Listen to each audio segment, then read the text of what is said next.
Hotty toddy, Ole Miss fans, and welcome to the Brad and Chad Show on the OM Network.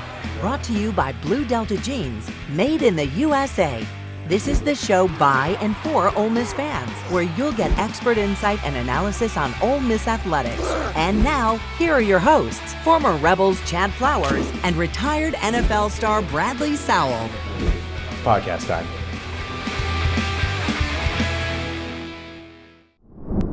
Brad and Chad Show brought to you by Blue Delta Jeans on March 20th. Man, another big sports weekend. Dude, I'm going to bring you right in, Bradley. I can't remember a more fun sports weekend than the one that you just had, right? You got World Baseball Classic, men's and women's basketball tournament. You got NBA going on for those of you that are into that.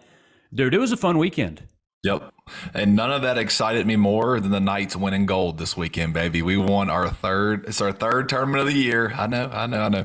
Third tournament of the year. We took gold. Our girls showed up. I'm telling you, our hitting this weekend, it was almost like we all showed up with blowtorches because we set that park on fire, dude. I mean, we had some kids we had a kid, Jackson Academy's head coach's daughter. If that kid actually plays for Jackson Academy, she will set every home run record ever invented by Jackson Academy. But we had some girls really do some crazy stuff. So yeah, I had a great weekend. I followed the sport as best I could, but that was the most special weekend for me. Well, that's awesome. Congrats to the Knights and congrats to Coach Sowell there on bringing home the gold. So good job there. But the biggest story, it was late last night for those of you on Mississippi time. But look. Coach O continues to get it done. Big win over number one seed Stanford last night in the NCAA tournament, advancing to the Sweet 16. First time since, I believe, 2007. Stanford never led in the game, dude. Yeah. Their defense, it was ugly. Don't get me wrong. They're definitely a defensive team, but hey, I'll say it. She now has more big-time wins for Ole Miss than Lane Kiffin does. So you can put her up there, up on the ranks higher than him. But this woman, pay her.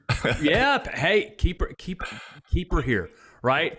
Keep her here, AD Keith Carter. She is building something, and I know everybody's saying, well, it's women's basketball. Look, man, more eyes are getting on that sport now. It is being televised more. It continues to bring in a positive image to the university. Let's keep her here because she's getting the job done for a program that was left for dead just a few years ago. Yeah, I sent Coach Yo a text, and I've watched. Anytime Ole Miss is in any sport or in any kind of tournament, I watch. I'm a big supporter of the school, and I am mind blown how great our that team plays so hard and plays defense. It is a vicious defense, and I think Stanford's coach, who has a great. I think she has some of the craziest stats records ever, like wins and all this. She said before the game she thought Ole Miss was going to be a tough matchup for them defensively. So, we're a great test for them, and it turned out, man, we almost blew it there, but we that was freaking awesome to see. I hope a lot of other fans were tuning in as well. No matter what the sport is, Ole Miss is still our school. So now they, like I mentioned, they're going up to Seattle to begin the Sweet 16. They'll play either Louisville or Texas. At the time that we're recording, that game is being played later tonight. So by the time you're listening to this, you'll know who their opponent's going to be. But look out for that game on Friday. I'm sure it's going to be on one of the ESPN family of networks. But that's going to be, like I said, that's just another huge win for a program that desperately needed it just a few years ago. And, I can't be more excited for Coach Yo and her team. Other than that, I don't know if you got a chance, but, dude, more upsets on the men's side. You had two number one seeds lose, one in the first round, another in the second round. Convince me that it's not the best tournament in sports, period. Yeah, well, here's the thing. This will bring us to a whole nother topic, honestly, is the parity in sports now. And I think the reason why that's you look at baseball and basketball, it is the gap is just really closed on the difference between a very small school and a big school, because the way these kids, and I'm experiencing this now, with my kids, is the way these kids are trained now and the different resources that they have. I honestly think it's harder to decipher, where when I was coming up, you can figure out who a D1 kid was easy, and he was just basically playing rec ball with all the rest of the kids, and you thought, that kid's going to make it. Well, now, man, they're taking these kids so young, and they're creating much better athletes that you just don't have room for at all the big schools, and some of them get overlooked, and now they go play in these tournaments, and Dude, I mean, it's crazy how much parity there is in college basketball. It's always been this way, but it's getting even crazier now, and in baseball too. Yeah, and I know people like to bitch and moan about the transfer portal, but I do think that aids parity as well, right? So if I don't have time to play, if you're not going to play me, then I need to go somewhere because I only get 4 years of eligibility, 5 or however if you want to start playing in some of those other rules. So if I have a chance to play somewhere else and I'm a top end recruit, I'm going to do that because I want to play. Yes, I didn't win the job here. Bitch and moan at me for leaving because it got too hard, but I want to play ball. And if I can go somewhere where I can play ball, then I'm going to go do that. And that's going to make, that's going to create some, like you mentioned, the parity that we're talking about here. That does allow some of these lesser teams like your Fairleigh Dickinson who beat number 1 seed. I've never even heard of that school. I'm going to be honest with you. Did you know what a Fairleigh Dickinson was before? Yeah, I was a weirdo in high school, so I memorized mascots for every team, so I did know that they were the Knights. I can probably name most mascots of these D1 schools, which is, I'm embarrassed to even say that. Where's Fairleigh Dickinson located? Do you know? They're in New Jersey. I don't know the exact town, but they're in New Jersey. Yeah. I didn't even know. When I looked at that school and logo, I legitimately had to okay, what the heck is Fairleigh Dickinson? Yeah. I think their mascot, or at least in the past, it was a chess piece, right? The horse, the knight chess piece. That was their mascot for the longest time. But yeah, you got 2 schools from New Jersey in the Sweet 16 with Princeton knocking off 2-seed Arizona and then SEC team Missouri in the second round. But yeah, Alabama continued to look good. Arkansas beat number 1 seed Kansas, which they always seem to play. They didn't play up to their potential in the regular season, but they had more talent. Did you care for the coach ripping his shirt off? Was that a look at my abs move, or was that just I'm really that freaking fired up? He seems like a really emotional guy, dude. He seems like your Bruce Pearl type, where he is just all in on the game, and I think that was just pure emotion. Now, I saw where last night when Fairleigh Dickinson lost to FAU, the Fairleigh Dickinson coach got mad because one of the Florida Atlantic players tried to do a 360 dunk at the end. He was pretty pissed off about that, and I can understand some of that. But if anybody's upset about Musselman taking off his shirt and celebrating, man, once again, dude, these guys are under so much pressure, especially in the SEC, where you have a couple, 1 or 2 losing seasons. Hell, they're already trying to get rid of Calipari at Kentucky after winning a national championship, albeit several years ago. Man, just let the guys express their emotion. I don't think he was trying to show anybody up. Just have fun. I always respect the guys that just don't give a shit and basically let it all hang out there and express their emotion, because you're right, dude. Like nobody else lives. All fans see are when players. All they do is see the result. They don't see all the stress and all the stuff these guys go through. So sometimes, you win a game or something happens, man, that shit just comes out in you. You know what I mean? And I know I only brought that up because I saw a debate of how unprofessional it was and all this. I read this whole thread on it earlier, and it's like, dude, sometimes, man, like when you prepare and you work your tail off and you actually get the reward that you were going for, I mean, you can't nothing you can do. Sometimes it just comes out of you. You were just that damn fired up, and old Coach Musselman was fired up there. The one thing I'm so tired of hearing about in sports from fans is, man, just be classy. I'm sorry, I'm tired of people talking about being classy. Yeah. If you put all this work in, to go to what you said, right? When you've got coaches that are watching film, staying late, practicing, recruiting, all this type of stuff, all this work that I'm putting in, you're damn right I'm going to be excited if something that I put all this work into paid off. I'm sorry that I'm not just going to be like, okay, yeah, it was good, do my golf clap and then go shake somebody's hands. Fuck that. Let's be excited about an accomplishment for once in our fucking life, right? Instead of having to say, oh, you know what, it was a good job, sorry you lost. This is great. It was a great matchup versus a great team. Like, why don't you just say no? The team sucked. We beat their ass. They ain't as good as us. Like, it is what it is. Like, it's everybody complains about how athletes aren't real in these interviews, how they give these just generic interviews, but that's because everybody pushes back when they actually say something real. Everybody complains when somebody is talking shit about somebody else or celebrating too much. So what do you want? Do you want real people, or do you want robots that are in this giant corporation getting paid millions of dollars to play a kid's game, right? Which one do you want? Because you're talking out of both sides of your mouth when you're complaining like that. Yeah, man, the Arkansas coach, I'm sure it'll be a great picture he'll remember forever. I'm sure somebody's got a good shot of him standing there with his shirt off, so. Dude, if I'm him, I've got that in my office, and when recruits come in, I'm showing you, man, this is the type of guy you're going to be playing for, right? Somebody with that type of emotion. Because I would imagine if you had coaches like that were fiery instead of like I can't even think of an example, somebody that just acted like they were this stoic stone face you never knew they were thinking, I would imagine that you would want to play for somebody that's kind of in the same, mindset that you're in when you're playing these games, right? You mean somebody that comes to a press conference and goes, well, yeah. Yeah, like you're Bill Belichick. Yeah. Right. I mean, do you want to play for somebody fiery, or do you want to play for someone that is, I don't know, just a robot? Yeah, no, I'll always enjoy the super emotional coaches that are good dudes, and I think it just depends. It also depends on the vibe of your team too. Some teams are built for like they like that fiery thing, and some teams are just built like it all depends on your vibe. But yeah, that's I always prefer like it makes me feel better. Like I know coaches that will talk shit in the media and then come back to the team and be like, all right, this is what I just said. Y'all got my back or what? And it's like, yeah, let's go. Like, I like that. That's a good challenge for the week, right? Whereas like some coaches, they play everything safe, but every now and then talk a little shit to maybe fire your guys up. Now, I guess it can go too far in one way, right? Because you played for Orgeron, right? And I don't think anybody was ever fired. It can go a bunch of ways. Like in general, like the cocky player, like think about like the one that comes to mind is always Cam Newton, right? Like he went on for years, and he had like when you would play him in Carolina, like his touchdown celebrations took so long, it was unbelievable. And then like all of a sudden when he starts dropping off, it's like, man, that you're doing so great, you're dabbing, you're killing it, and see you. Like now you're just, you're now you got all the excuse in the world why you're not this, not this certain player. But yeah, you got to realize though, the harder you talk it, the harder you will fall at some point. That's right. So. Yeah. Now I do agree with that. Like if you're going to talk shit, then if somebody celebrates when they hit a home run off for you or strike you out, if we're going to use the baseball analogy there, then you've got to wear it, right? Because you're the one that kind of started. And that's kind of the way I always treated things. Now, granted, I didn't play on a high level or anything like that, but I always let people kind of dictate how they're going to treat me. Right? I'm not going to say anything until you start talking shit to me. And I'm not going to say anything until I do something. And then I'm going to lay it on 10 times harder than you ever laid it on me, just because I'm going to piss you off even more. Obviously, I don't have a big stage to, hit a home run or score a touchdown or anything like that. So I don't really have a good example of walking around North Pontotoc as soon as somebody said to you, like, all right, this is it. Or my fantasy baseball league that nobody gives a shit about. Yeah, I can talk shit about that after somebody does it to me. I love it.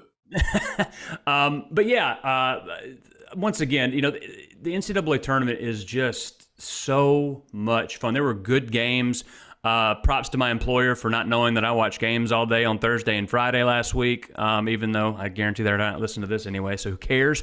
But yeah, man, I just sat there and I watched game after game after game, watched my bracket turn into, ashes towards the end there. But man, it was fun to watch. You didn't have Fairleigh Dickinson winning?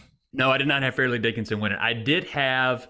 my Final Four is still intact. I had Alabama, UCLA, Kansas State, and one other team that I can't think of. I don't think – is it even possible to have a perfect bracket without an algorithm? I would think there was no one out there with a perfect bracket. I don't even think with an algorithm, right? I think the odds are like 1 in something quintillion of having a perfect bracket, right? I mean, it's damn near – you have a better chance of winning the lottery like 10 times than you do to have a perfect bracket, just due to the number of combinations of games that can happen. So yeah, in our lifetime, nobody's ever going to have a perfect bracket. Yeah. So Patrick, our producer, just said 1 in 9.2 quintillion. Those are the odds in getting a perfect bracket. So you've got a better chance of, like I mentioned, winning the lottery multiple times before you even sniff a perfect bracket. It's damn near impossible.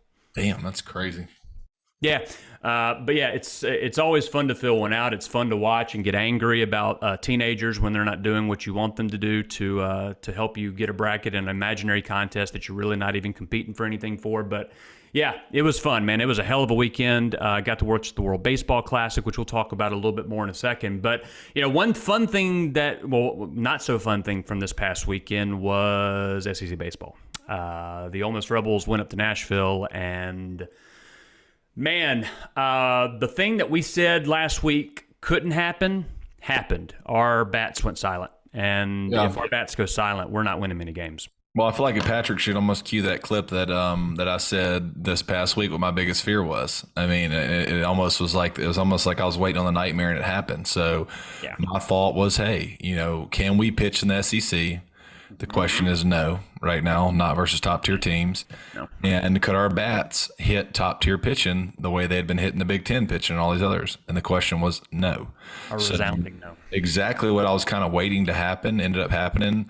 Now, hopefully it was just a bad weekend, but there's a reason I tried to get too overly excited. Like, I think we have a good ball team. We have a team that can, we can definitely score runs and all that. But until our pitching can kind of at least meet us in the middle somewhere, it's gonna be a rough year.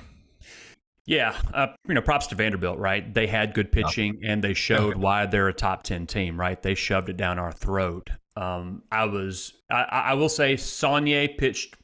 He pitched better than he had been on Saturday. Yeah. Still didn't help because the bats weren't there. We really, really, really need Hunter Elliott back because Jack Doherty is made for the bullpen, right? He's not a starter, and that's showing.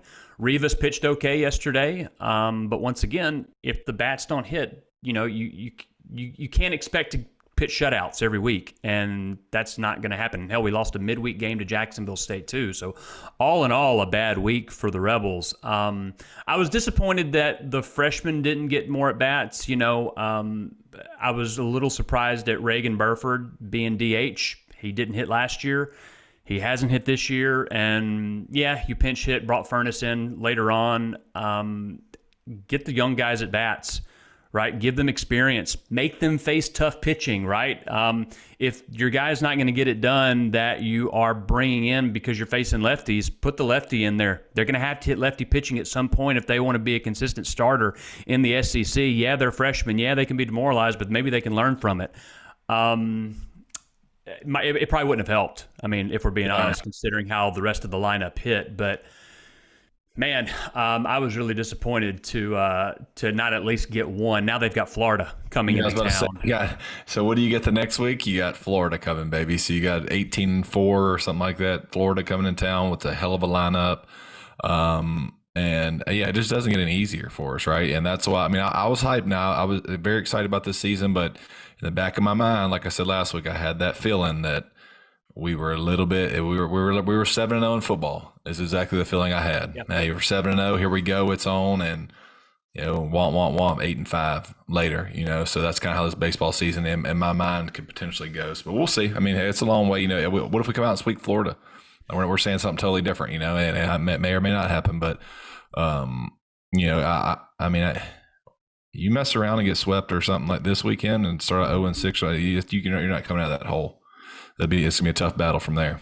Yeah, because it's not going to get any easier. Hell, one of the easier SEC series that we thought we had was going to be Missouri this year.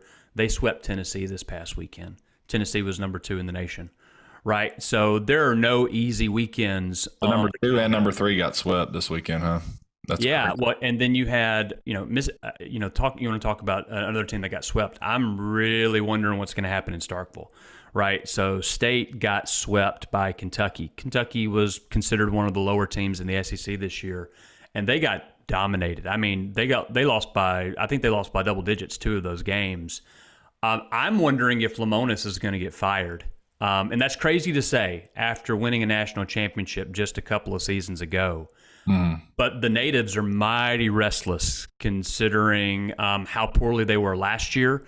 And this season has not gone well either. And they're they've got Vanderbilt this weekend in Starkville.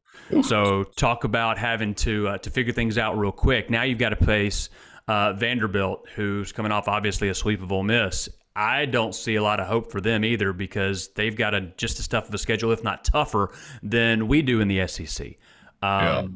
It's going to be very interesting to see what happens, and everybody looks to be just trying to play catch up with LSU. They look to be just on another level right now. Obviously, that can change, but Jesus. Man, I think that they have I saw a video of a pitcher on. I don't know his name, but he was doing like 100 miles an hour or something. I think they have a guy that's just. They're loaded. They're loaded to the gills. But I didn't realize. They haven't been. I heard they haven't been to Omaha since like 2000 and. It's been a few years. Yeah, they haven't been who they normally are the past few seasons for sure.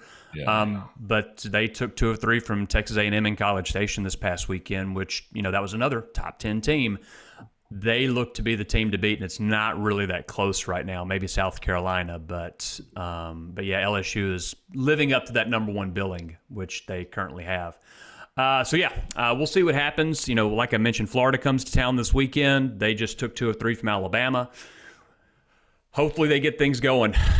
Pitching, just keep us in the game, but hitting's got to figure things out. And that's kind of what happened last year, right? the bats would just kind of go silent for a little while, and you never knew they were going to snap out of it. Obviously, things got hot toward the end, but I'm really, really worried to see how this weekend goes because I'm very nervous. Is best, I guess, is the one thing I'm trying to say. Yeah, I think that I think it'd be nice to have a good bounce back, man. You gotta come out of this. It's hard to ask for a sweep, but I think you got to try to get this series. You really got to at least get 2 or 3 this weekend just to have a. I mean, that still puts you at 2 and 4 in the SEC. So you don't want to get, man. You get swept and start 0 and 6 or something crazy. That'd be a rough go at it. But hey, the weather will be a little better. It'll be a little hotter. I know it's cold up in Nashville, which no excuse there. But maybe your arms will come out at home, and maybe we'll get a better showing. I don't know. I was trying to ignore it this weekend. I was trying not to pay too much. Once we lost that first one and the second one, I'm like, all right, I'm not even paying attention to the third one. I can't. If Jacob Gonzalez is going to be this top pick that everybody says he's going to be, this needs to be his weekend, right? Show us that you can put the team on your back and carry, right? Calvin Harris had a good Friday night, Thursday night, went 4 for 4. This needs to be a Jacob Gonzalez weekend. Kemp Alderman needs to show up as well. We've got to have some guys that are going to contribute because we've shown that you can't rely on freshman pitching, relievers that are converted into starters, and transfers from D2 schools to carry you throughout an SEC weekend. That just happened. We have to have our studs show up, or else it's just going to be a long season. That's all there is at Swayze. Yeah, I thought we were an okay and average rotation with Hunter Elliott in it. Mm-hmm. Without him in it, I mean, I think we're well below SEC average. I mean, it's not even close. So, I mean, even with him, the bullpen's even worse. Yeah, it's brutal. It's brutal, but we'll see what happens, and we'll talk about hopefully a series win against the Gators next week. Brad and Chad Show brought to you also by Nest and Wild Mattresses. They are created by Southern Craftsmen, powered by decades of experience and passion for improving your quality of sleep. They are always backed by a 90-night guarantee. You can find them on Amazon or nestandwild.com. Sticking with baseball, I did find something, we talked a little bit about the World Baseball Classic. Did you get a chance to watch any of those games this weekend? Watched some highlights. I watched Lance Lynn throw a little bit. I've been trying to keep up with the highlights of it. Not a ton of it, but yeah, it's some of the storylines are really interesting. Yeah, you had the U.S. beat Cuba last night, and they are now in the championship. They'll play on Tuesday. They'll play the winner of either Mexico or Japan. I'm really hoping to see Japan win tonight because it would be really cool to see Shohei against the U.S. because he's my favorite player in the majors. He's incredible. But I think the biggest talking point that's been kind of circulating around the World Baseball Classic is the injuries that you're seeing, right? So yesterday, or not yesterday, but this past weekend, you had Jose Altuve get hit by a pitch during the game against U.S. He's out for 48 weeks. He fractured his hand. Before that, Edwin Diaz, this past Wednesday, he tore his patellar tendon, celebrating on a win against the Dominican Republic that advanced them to the quarterfinals. The big question mark that everybody has is why should these guys be playing in the World Baseball Classic when there's a risk of injuries? And I wanted to get kind of your thoughts. Obviously, this is not it's not comparable to the NFL, right? No. In terms of a kind of a tournament like you're seeing like this, but what are your thoughts on teams that are playing for their country and potentially getting hurt, and their employers left there like, man, I'm paying you to play for me, and now you can't because you're injured? I don't mind it, dude. If I were a player, I'd want to play in the World Baseball Classic. It's an experience. I think these guys are all so rich, and they make these crazy guaranteed contracts. It's not about the money to them anymore. I mean, you think about it, these baseball players. Some of these guys making $200-300 million. Like, it's just a number at that point. Now they want to go out and have an experience, something that gets their blood going, right? Yeah. So something like that to go play in the World Baseball Classic, I think that probably means a lot more to them. Now it sucks for the teams, right? Yep. But here's at the end of the day, you're giving out these crazy guaranteed contracts. It's on you, unless you put some kind of clause in there saying they can't do it, which probably not go over well. But at the end of the day, man, I mean, what's stopping them? It sucks. You can get hurt. Here's the thing, dude. Like, you can wake up and go drive to the grocery store and die. Like, let's just be real. Let's just be extremely morbid right here. Yeah, okay, so you can get hurt, in spring training as well. The mean, you can be running for a fly ball and tearing like. you can't live like that. It's going to happen. Injuries are going to happen. It sucks for the team, obviously, but like, no, in no way would I pass up an experience like that to be. I mean, it's like the, you know, it would be like a World Cup or it'd be like something else, you know, like just something you want to say you did. It's a boxer trying to check, and if you get injured doing it, I mean, it is what it is. I mean, it's the cost of doing business, and I just think they make so much money they don't care. Like, I mean, what are you going to do? Like, you've already given me all this guaranteed money. Now I just want to go get an experience. I need something that gets my blood going. Playing the San Francisco Giants on a Tuesday night at 6 p.m. while I'm 30-30 isn't going to do anything. But it's just I'm just checking a box at that point. So, I'd want to play. I don't understand the complaints, right? Because the injuries that have occurred, you know, the broken hand from Altuve, for example, the same thing could have happened in a spring training game against a minor leaguer that's trying to make a roster that doesn't know where the hell the fastball he's about to throw is going. You know, you talk about Edwin Diaz. He cares more about Puerto Rico than he does the New York Mets or any other team that he's getting a paycheck from. Yep. Right? So being able to say that we beat the Dominican Republic, which is a rival, in a game that matters to me, I'll do that 100 times out of 100, even if I'm risking injury, right? They're not playing for an employer, you know, because at the end of the day, right, the Chicago Bears were your employer. They paid you, right? You know, obviously it's not the same as me, but in a way it is, right? They're just signing my paycheck. I'm a hired gun. The next team can come along and sign me too. I'm not loyal to them other than they paid me to play a game.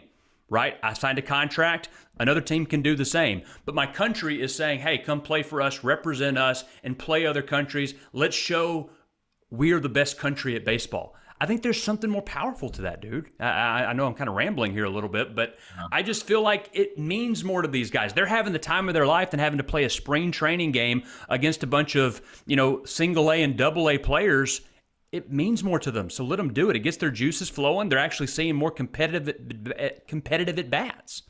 Yep. No, I agree, man. I mean, I'm with you. I definitely, you know, I can see it from the business side as well. You know, if you look at the owners, you know, like, hey, you know, I wish it would have happened under my watch, whatever, under my supervision. But at the end of the day, man, I mean, it doesn't make a difference. If they get hurt, they get hurt, you know. Yeah, so you put them in bubble wrap, like you said. They can get hurt. You know, hell, you can fall down the stairs and have to miss a couple of weeks. Yeah, right. I've seen it happen. I wish we'll get Bobby Massey on the show, but he actually slipped and fell on concrete and was out. He was on his way he was carrying his damn styrofoam plate of breakfast on the way to the bus, playing the last regular season game of the year, slipped on ice and hit his head and got a concussion. Now that's just crazy, but yeah, that's just it's one of those things, man. It can happen. Now, on the flip side of that, the ones who make it out unhurt, they're getting some great game experience, and they should be a lot ready to go, a lot more ready to go than some of the guys who aren't playing. So, yeah, it sucks, but it's the game. You know, it's I would represent my country, you know, if I could as well. It's just an experience you can't pass up. Right. And so I'm be interested to see who the U.S. plays on Tuesday. I really hope that they're, like as I mentioned, I hope they're playing Japan, because I think it would be really fun to watch Shohei. I don't know if he'd be able to pitch or not, but I think that'd be fun to watch. You know, the other thing that's going on, we'll kind of go back to Ole Miss for a second, but spring football starts, I believe it starts tomorrow, so or Tuesday, I should say. Spring practice is up and running. I think the biggest thing that we're watching, right, is going to be the quarterback battle, right? Spencer Sanders, is he going to be able to throw? What does he look like? Who's going to be the number 2 guy, the number 3 guy? What does that QB battle look like? Yeah, you know, I think the way it's been explained to me, I think that I think Howard's going to be the number 2 to start, with Sanders at number 3. You know, I'm still listening. Jackson Dart's the guy. Don't get me wrong. Mm-hmm. I'm extremely intrigued by Howard, though, just based off of what I've seen, you know, on film or just, you know, in person. Any little thing I've heard or been told about him. You know, apparently he's a lot, you know, very similar type of thrower to Crowell. You know, kind of same body mannerisms as well. So I'm excited about that kid. I really am. That's the one when I go to practice, which I will soon. I'm going to go to practice. I want to see him and kind of see what I think about him. But him and Dart should be, you know, I don't understand the Sanders thing. I don't. The coaches may tell me something different. I have no clue. I don't understand that. You have 2 really young guys in Dart and Howard that could be battling out. Maybe, I don't know. Maybe they're going to redshirt a guy. Do so. I don't know. I don't know what they're trying to do there, but I think that I think it should be between those 2 guys, with the other one backing up, just from a straight experience standpoint, right? So I don't know what they're going to do with Sanders. Is spring football fun for the players? It just seems like, man, I'm not playing any games. Yeah, we have a scrimmage at the end. I don't give a shit about that. It just feels like, man, we got to go back out and practice in the spring. Well, from a player standpoint, it depends on what player you are, right? I guess that's fair. So spring for Michael Orr was not ever fun in my mind when he got older, right? Because he's an All-American tackle. He's trying to stay healthy, going to the draft. He's a very established player. Whereas for like spring for somebody like myself or somebody that was coming up as a freshman and trying to prove themselves, it was a hell of a lot of fun because it was like, all right, I get to try to go out there and try to make a name for myself or try to at least get into the rotation some kind of way. That's, spring, that's just two totally different mindsets, right? And then when I got older, it was never, as fun because I knew, hey, I'm the starter. I'm just trying to get out and not get hurt because I want to get to the season where I can play. Whereas when you're young, you're like, man, I've got to find a way to get on this damn field. I'm sick of standing here. So it's two different mindsets going on, in camp. And then there's also, obviously when you're older, you want to get better as well. Because, if you have a chance to get drafted, you're working for certain stuff, but you kind of get that injury fear when you get older, which is like, man, I don't want to miss my senior year or tear my ACL in spring or something, So it's a weird dynamic. Are the practices, like just the physicalness of practice or just how practices are set up, are they much different from a standard practice, maybe not in preparation for an opponent, but the start of fall practices, right? Are they kind of the similar in how they're done, or are they? It's very general, very basic, very fundamental driven. It's a you go out there and it's you're not planning for a team, so there's no specific periods you have to do. So everything's just very generic. Hey, I'm trying to run my base offense versus their base defense, and we're just basically getting after it and more of a technical, more of a lot of reps. Whereas when you're game planning, there's so many different periods of like, okay, when they do this, when they do that, this likes to do that. Whereas like, no, we're just lining up playing ball. Like I just want to see who can actually play football, on this team. And then, we'll teach them the game plan. When we go, we need to see who can play some base football. We need to see who can tackle. We need to see who can catch the ball. We need to see who can get open. Like there's all this different questions that the coach needs to answer before he can put you in a situation of, hey, you're my starting wide receiver. I think I can teach you this game plan and all that. So, it's a lot of fundamentals in spring. I think the biggest thing that I'm looking forward to with the Grove Bowl, which is obviously the culmination of spring practice, is I'm going to be interested to see what the defense looks like, right? Obviously with the new defensive coordinator, Pete Golding, coming over from Alabama, it's going to be really interesting to see the kind of looks where we have certain players playing on, position-wise. And obviously it's going to be exciting to see some of the transfers, right? Obviously now you're dealing with way more transfers than you ever had in this day and age of college athletics. But it's going to be really fun to see what this defense can potentially be once fall gets here and we start actually preparing for opponents. That's kind of the unknown. We kind of have an understanding of what the offense is going to look like, albeit there's going to be some different pieces. But defense is going to be a complete unknown. We've got a new guy, new scheme, new players to play with. I really want to see what he's going to be able to do. Well, what I'm going to do is I'm going to walk in. When I walk into the stadium, I'll walk in. And as soon as I see our defense line up, if I see just 3 down with actually no overhangs or nothing, I'm going to turn my ass around and walk out. I'm just going to be like, all right, I cannot keep watching prevent defense. It's not even football. Like it's not even football. Can we just have enough guys on the line to at least fill the gaps? Maybe just like, basic football. I don't understand. So we'll see. I think Pete will be fine. I think he's going to run a 3-4, a traditional one with where you have a nose, 2 4 eyes and 2 stand-up ends that can rush, which I love. That and now that's probably my favorite defense because the Ravens used to do it with all the players they had. If you get 2 solid linebackers that can rush and cover, I mean, you got a really good defense or a good scheme in my mind. And you can run a lot of exotic blitzes and get one-on-ones up front between the O-line and your rusher. So I think he's going to run a pretty similar deal to Alabama.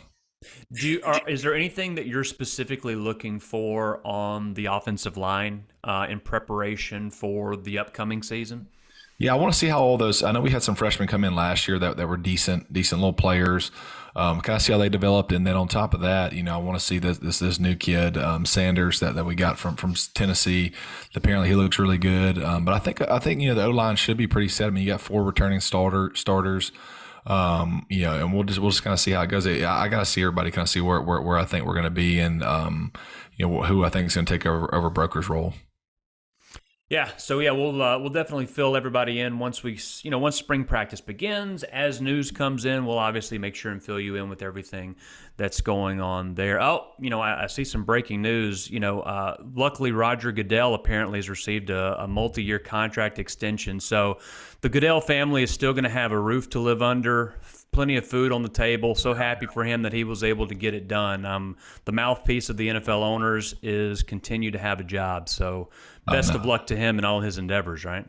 Yeah, so here's my thing on Roger Goodell. So I would say stuff like you're saying right now until there was a day I actually played golf with Roger Goodell. I played 3 days of golf with him in a group, and he was the coolest dude I'd ever hung out with. Was he really? He was the coolest. I could not believe when we were hanging out with him, I could not believe all the shit he took. I'm like, dude, he's just a regular dude. Like, I guess when you make, $40-50 million a year, whatever he makes, you're going to take a lot of shit. And but that's his job, right? Chad, if they told you right now, if they said, hey, I'll pay you $40 million a year to go defend all these owners and be their little puppet, would you do it? Bradley, my parents listen to this, so I'm not going to get into details, but I can't think of anything that you could say that I would not do for $40 or $50 million a year. Hell, with your own plane, okay, and memberships to courses. You could say $1 million a year, and I'm going to have a lot of moral dilemmas that are coming up in my head about, you know what, I may consider doing that. I may consider doing this. Yeah, 40 or 50 though. Like that's what this dude makes. So okay, he's doing his job. So obviously people don't like him, and he's on the owner's side. I mean, he's the mouthpiece of the owners, right? But I will tell you this from just a pure guy standpoint, he was cool as hell. And like when I left that 3 days, I was like, man, Rodgers just like, he's just one of those, he's almost like when I met Tyrann Mathieu, right? Tyrann Mathieu, I thought was this crazy guy that did all these, basically he just smoked weed before smoking weed was cool. Now every player smokes weed, whatever. And when I met him, he was like the coolest, best teammate ever. I'm like, dude, I thought this dude was like some crazy kid. But when you went out of the tunnel with Tyrann Mathieu, dude, you were so excited to be on his team. Like, because he was the best teammate, like the most encouraging guy. Like, I was shocked. But it's the same thing when I met Goodell. That's a lot of people like that out there. My point is you meet these guys that the media has just turned into these certain characters and have just bashed them. And then you meet them, they're like, dude, he's just a regular dude. Like Roger Goodell's like somebody's uncle that's just having a cigar. He's just the coolest dude. I was like, man, this is crazy. So don't always believe what you read and see. I mean, he's just doing his damn job. And $40 million a year, quite frankly, I would do anything the owners asked me as well. Sure. Yeah, I think the biggest critique about him is who he represents, right? I mean, it's hard to get in, it's not like, man, these billionaires are really cool guys. So, I mean, I do get it. I mean, I'm sure he is a pretty chill guy when it comes down to it. It's just who he represents that makes him look like the supervillain that, he really isn't, according to you. So, but yeah, so congrats to him, I guess, for continuing to rake in all kinds of cash to take. He's going to be a billionaire, I guess, right? At some point. I mean, you would think at this pace. Yeah. I mean, and you're right. I mean, I talk shit about him, but I would do more than what he does for a fraction of what he's getting paid. So yeah, and you have to partner with a guy or whatever from Barstool Sports that doesn't like Roger Goodell. I just don't know that he's actually ever seriously met. I don't understand that take, which I think Dave's awesome. He obviously does some really cool shit, but like I don't understand. Like I almost feel like he does that as a show. I don't feel like he really. Well, he's a big Patriots fan, right? And so I think the Deflategate stuff really pissed him off. Because like I said, he's a big Boston guy. That's where he started. So Deflategate got really pissed him off, and they have basically effectively enforced a ban where no Barstool employees can attend any of the media events surrounding like the Super Bowl and stuff. They get escorted out. They're not allowed in. So I don't know if there's a grudge there between Goodell and Barstool, but I think part of it stems from the perceived unfairness that the league has taken to the Patriots, who, just until the last couple of years had won X number of Super Bowls and so on and so forth. So I think that's where some of it stems from. Yeah, it probably didn't help about the ban on Barstool either. I mean, that's messed. No, that was affecting his underline. So yeah, it probably goes a little deeper than you and I could actually uncover on this show. So. For sure. But yeah, so one last thing I want to make sure to mention another one of our sponsors, Brad and Chad Show, brought to you by Jeff Griffin with the Stevenson Griffin Group at Baird Private Wealth Management.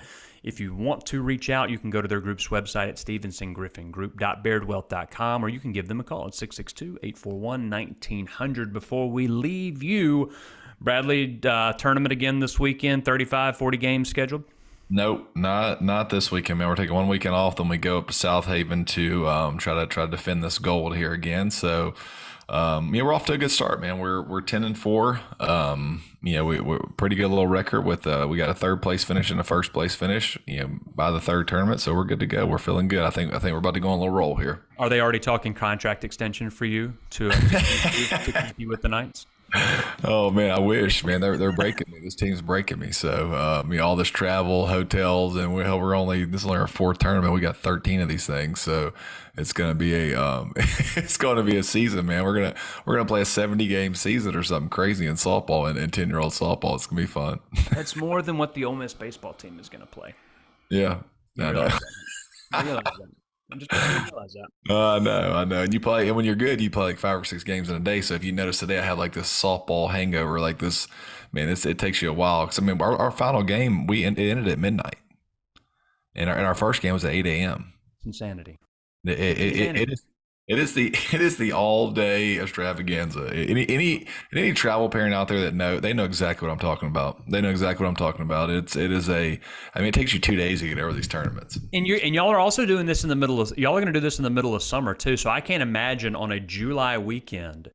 Yeah. And it's just sweltering and you're there from 8 a.m. to midnight. No, man. Sorry, dude. Go. Yeah, we're going to go Bear Bryant style, no water. Oh yeah, I think when my dad was in high school, they gave you a cup of ice. So here's a cup of ice to suck on. You ever watch Theo Vaughn? This dude's a trip, man. It reminds me of his story about the water hose. How good that first shot of that water hose takes when anybody who's raised in the country knows they got that water hose out there. You're playing yard football. When you hit that first shot of that water hose, dude, it's like you see in the movie when you got the guy that's been roaming in the desert and he sees the oasis and he's like, "Oh my God, yeah, absolutely." Yeah. That first drink from the water hose is one of the best things you ever tasted in your life. Yeah, no doubt, dude. Shit. Okay. Well, so that's the Brad and Chad Show. Make sure you like and subscribe wherever you get the Brad and Chad Show. Make sure you interact with us. If you want to hear something from us specifically, make sure you leave a comment, tweet at us, Instagram, TikTok, however you digest the Brad and Chad Show content. We'd love to hear from you. Bradley, until then, hotty toddy, man. See you, Chad. Hotty toddy. Thanks for listening to the Brad and Chad Show. Follow the boys on social media for more content. And don't forget to like and subscribe wherever you listen to podcasts. This has been an OM Network production, brought to you by Blue Delta Jeans, made in the USA.